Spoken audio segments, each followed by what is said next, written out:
حضرت سیدہ عائشہ رضی اللہ تعالیٰ عنہا نے اسے خبر دی کہ رسول اللہ صلی اللہ علیہ وآلہ وسلم ان کے پاس تھے، اور حضرت عائشہ رضی اللہ تعالیٰ عنہا نے آواز سنی کہ ایک آدمی حضرت حفصہ رضی اللہ تعالیٰ عنہا کے گھر میں اجازت مانگ رہا ہے۔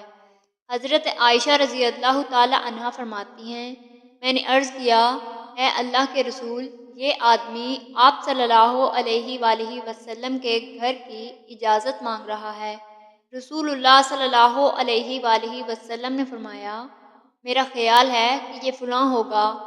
حضرت حفصہ رضی اللہ تعالیٰ عنہا کے رضاعی چچا کے بارے میں فرمایا، عائشہ رضی اللہ تعالیٰ عنہا نے عرض کیا، اے اللہ کے رسول، اگر میرا رضاعی چچا زندہ ہوتا تو کیا وہ میرے پاس ملاقات کے لیے آ سکتا تھا؟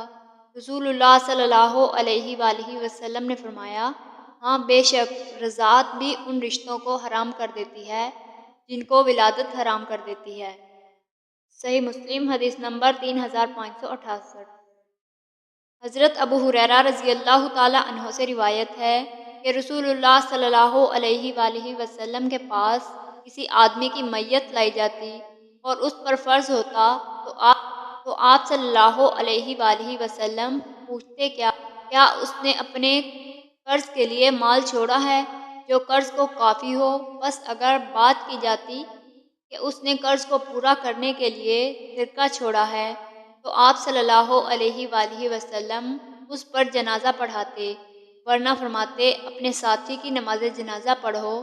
جب آپ صلی اللہ علیہ وآلہ وسلم پر اللہ عز و جل نے فتوحات کے دروازے کھول دیے تو آپ صلی اللہ علیہ وآلہ وسلم نے فرمایا، میں مومنوں کی جانوں سے زیادہ عزیز ہوں، جو فوت ہوا اور اس پر فرض ہو تو اس کا ادا کرنا مجھ پر ہے، اور جس نے مال چھوڑا تو وہ اس کے ورثہ کے لیے ہے۔